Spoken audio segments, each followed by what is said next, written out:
Hi and welcome to Sterling Report. Many roads in Sterling Heights are named after people that were crucial in developing the area. Names like Shaner, Saul, and Ryan date back generations. On Tuesday, June 2nd, another name was added that had a huge impact on the community. Richard J. Notte Boulevard was dedicated off of 19 Mile Road between Mound and Ryan Road. The boulevard is in close proximity to where Mayor Notte last resided. Members of Mayor Notte's family were touched by the dedication. It's a tremendous honor for the family. My dad, he knew before he passed this was going to happen. It was part of that council meeting we watched in October, the renaming of the city center and renaming this boulevard after my father. It meant a lot that he knew this was going to happen. Now to see this to come to fruition is really a tremendous honor for the Notte family, and appreciate the city council, Mr. Vanderpool, in making this happen. The sign dedicating the Richard J. Notte Boulevard was unveiled by members of the city council, honoring the longest serving mayor in Sterling Heights history and the first publicly elected mayor.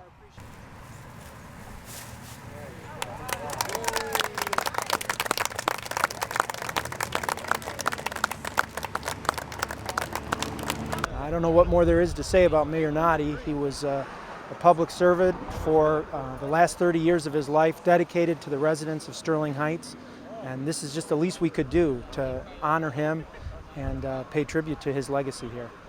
It was a very easy decision. As Mayor Notte grew as a leader, so did the city, and over the course of his 30 years of leadership, Sterling Heights became one of the largest cities in the state, and very well respected, a great reputation across the state as a very well-run city. Renaming 19 Mile was just one way of saying thank you to Mayor Notte. He was very, very familiar with 19 Mile Road because of living in the area. And when they wanted to make this a 5-lane highway, and he said no, that's not the thing to do, and suggested this boulevard. I think it turned out just absolutely beautiful, and I think by putting the sign up, renaming the boulevard was a way to say, thank you, Mr. Notte, or Mayor Notte. You knew exactly what the residents needed and wanted, once again. What a beautiful tribute to my buddy, my mentor, the mayor of Sterling Heights. Richard deserves this and a heck of a lot more. That we named this boulevard after him just shows the amount of respect that we have for the man. He was a great leader, and he'll always be in my thoughts and in my prayers. I think it's just one more tribute that we could give to somebody that gave 31 years of their life for public service. Certainly, Richard was loved by so many here, and it didn't matter how old or how young you were, you knew who Richard was. He was certainly famous for his fedoras, and I'm sure that the community is grateful. I'm so happy that we had a resident actually suggest this, Mr. Romarchuk, and I'm glad that we were able to honor his wishes and so many more of the residents of the community. So it's just one more way to honor someone that really deserves it. Oh my God, I think anybody that lives in this city knows what his legacy is. He was so well loved and so well supported, and what a great friend to me personally and to everybody in this community. You didn't walk anywhere with him that he didn't know people by first name, and they didn't run up to him because he had helped them in some way or another over the years. Well, first of all, it's a real honor to be here today. Mayor Notte's legacy is going to carry on forever, and it's now great that we have some sort of representation of his lasting impact on Sterling Heights. The idea for renaming the boulevard was given to the city by a number of residents, with Joseph Romarchuk leading the way. Well, first and foremost, you know, this road originally was going to be 5 lanes of concrete, and I went to council with various sets of information to make this a boulevard.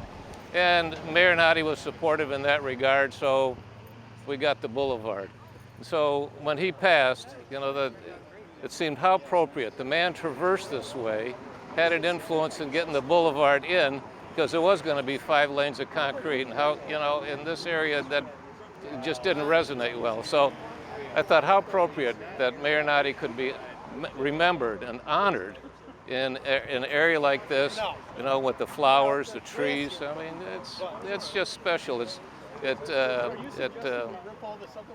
an excellent remembrance. A long time from now that people will still say, hey, Mayor Notte's Boulevard, how sweet it is. The naming of the Richard J. Notte Boulevard wasn't the only visible change in the city last week. On June 4th, the much-anticipated Dodge Park Farmers Market made its debut. So I want to try this, and I want the grape seed. You gonna do the natural? Yeah, I want the natural. Over 1,000 patrons were on hand to see the official grand opening and to sample the different foods, produce, and oils found at the Dodge Park Farmers Market. City Council cut the ribbon to commemorate the official grand opening of the market. Mayor Taylor spoke to SHTV about the great addition. Well, a couple hours in, I couldn't be happier. We've got huge crowds, enthusiastic people. The vendors are happy, the residents are happy. We got a beautiful day. I couldn't ask for more. Many of the businesses one would find at the farmers market are small, local, independent, or family-run. Several of these businesses were impressed at the success of the Dodge Park Farmers Market on its first evening.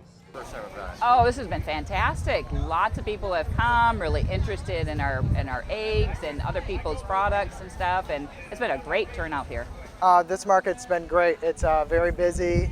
They've done a very good job promoting it. The farmers market will run from now until late October every Thursday evening from 3 to 8 p.m., except for the week of Sterling Fest.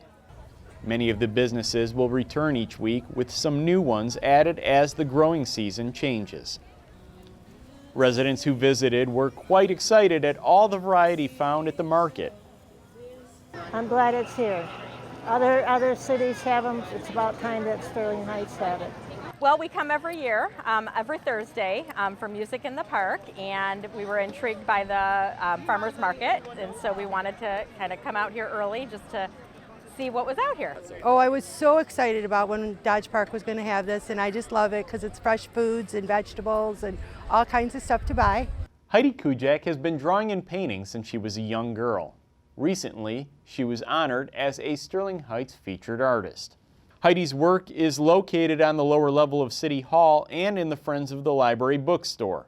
The paintings consist of many outdoor scenes and subjects. For Heidi's interest in art, she finds Michigan the perfect spot to live. I love being outdoors. I love flowers. I love gardening. I love, landscapes. Heidi, who herself was once a younger artist, passes on this message to aspiring artists. Keep up the passion. Just draw whenever you can. If somebody tells you it's not good enough, it's good enough, and keep trying. The Sterling Heights Chamber of Commerce and Industry recently welcomed a new business into the community. Smart Money Financial Advisors opened its new headquarters on Hall Road. The new business was founded by Reno Frazita, who started his career on Wall Street and spent 2 decades working in the brokerage industry before going independent. I decided to start Smart Money Financial Advisors because I love working with people and helping them with their financial futures, helping them educate themselves about their financial futures. And this opportunity came to me to start this business and to become part of this community here, and I'm so excited to be a part of it and to really help serve people. Smart Money Financial Advisors caters to those nearing retirement, typically in the last 5 years of someone's career. We specialize in working with people that are what we call the sweet spot of retirement, the 5 years prior to retiring. Smart Money Financial Advisors did pass along free financial advice to Sterling Heights television viewers. People should start planning for their financial futures as soon as they start working. Even if it's just a small token amount, start putting money away and putting money aside and investing. That'll wrap up this edition of Sterling Report. We leave you with these highlights from last week's Music in the Park Summer Concert Series featuring Remedy. Following Sterling Report, we will have a 20-minute excerpt from the concert. Till next time, take care.